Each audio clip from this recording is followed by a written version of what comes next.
posachedwa tikupasirani uthenga umene wapereka Prophet Habakuku lero pamene uthengawu akuti ukupita ku chipani cha UTM.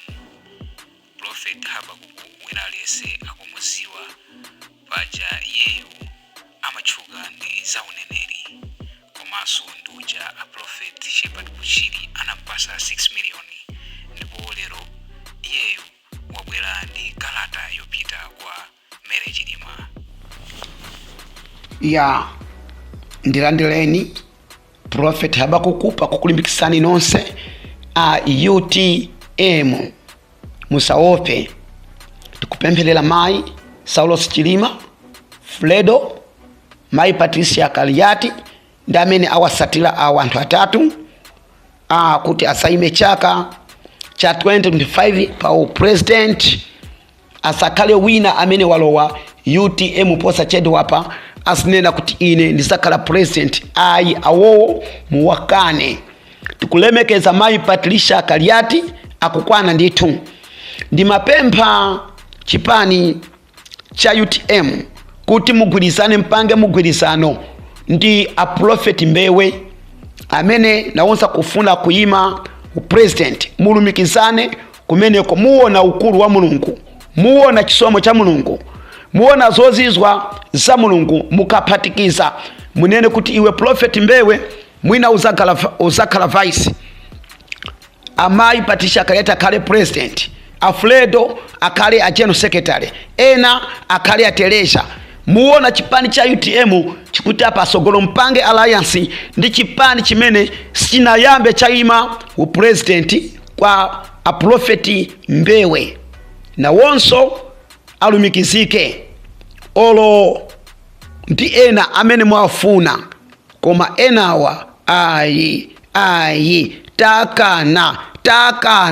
Fredo woye, mwana wa Nasikwese, mwana wa Kamlepo Kaluwa. Mai Patricia Kaliati woye, Mai Saulos Chilima woye, UTM yonse woye. Ndipo musaope, chipambano chili pasogolo.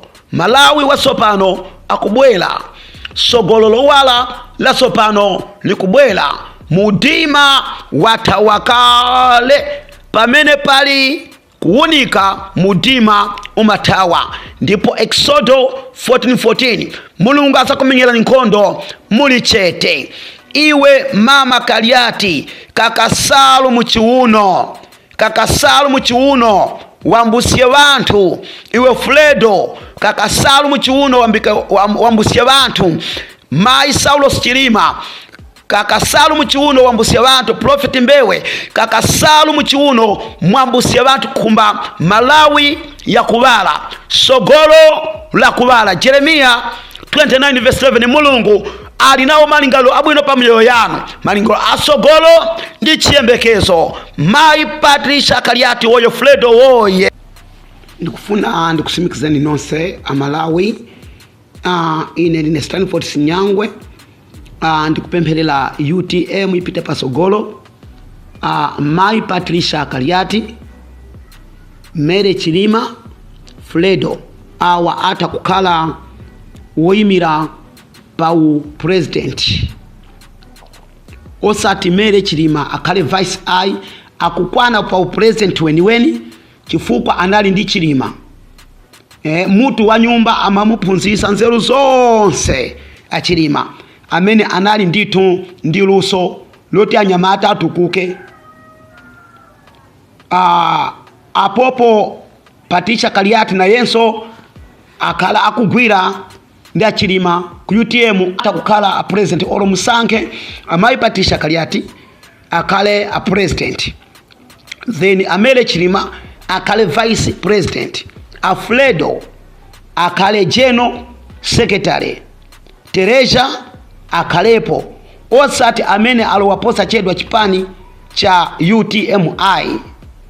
Ndikukulimbikisani olo mutapanga alliance, chipani cha UTM ndi cha Prophet Mbewe.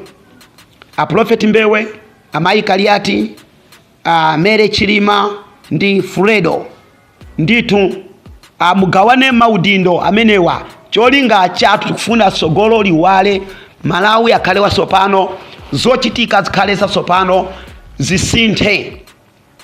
Ndikukulimbikitsani ana a Mulungu, musalole kupanga mademo anu akhale pakamwa. Spiritual demonstration is prayer. Amayi Chilima valani Salmu chiuno. Amayi Patricia Kaliati valani Salmu chiuno. Fredo tavala lamba iwe. Fredo tavala lamba kujinzi yako lamba.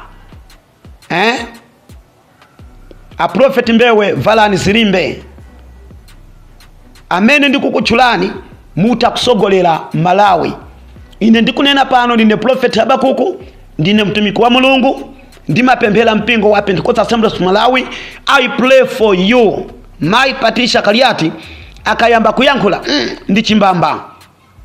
Mayi Kaliati akhale president, Mere Chilima akhale vice, then Fredo akhale ndani, akhale general secretary, Ambewe akhale ateresha. Zita kuteka nditu ana a Mulungu. Tiyeni mupange alliance one. Ndakunyadani kwambiri amayi Mere Chilima.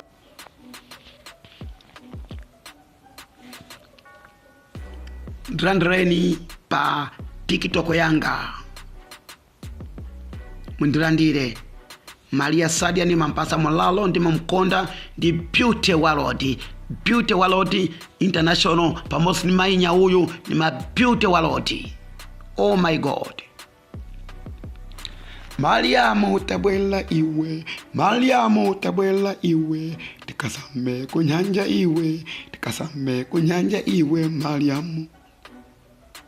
Mariamu Angela iwe, tabwela kwa ine iwe, tikasame kunyanja iwe, tikadie chambo iwe, tikadie chambo iwe, tikanjoye kunyanja iwe.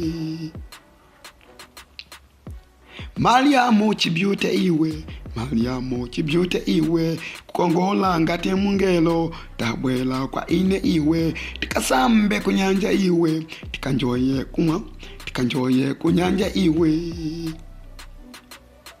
Tikalowe mu restaurant za pamwamba, tikade chakudya chedula, na weso ndiwe wedula, Mariamu Sadia iwe. Antu akumandinena kumanipangila sanje, popeza ndi makulava, iwe ndiwe chibebe Malawi, iwe ndiwe chibebe Walodi, iwe ndiwe chibyute, Mariamu Sadia iwe.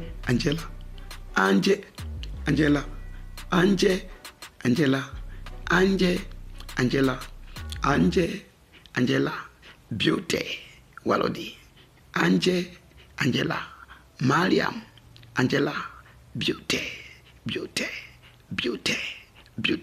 Ndakuimbila nyimbo yoyamba kwa sala yana malatu.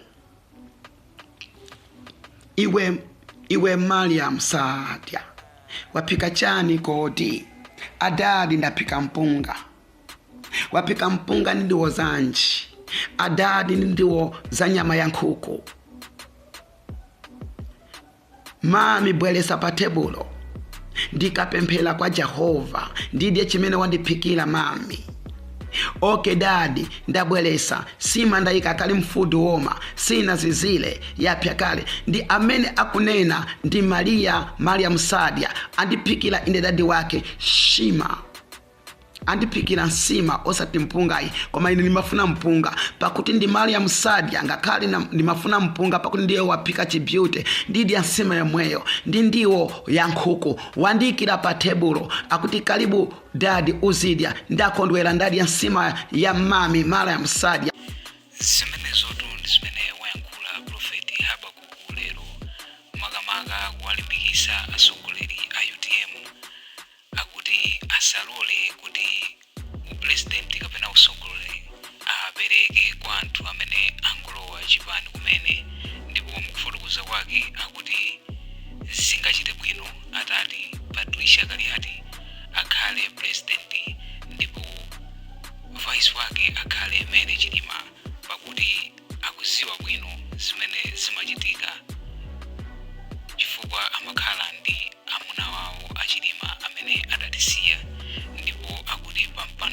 treasurer general pakhale fredo komanso ekha akuzati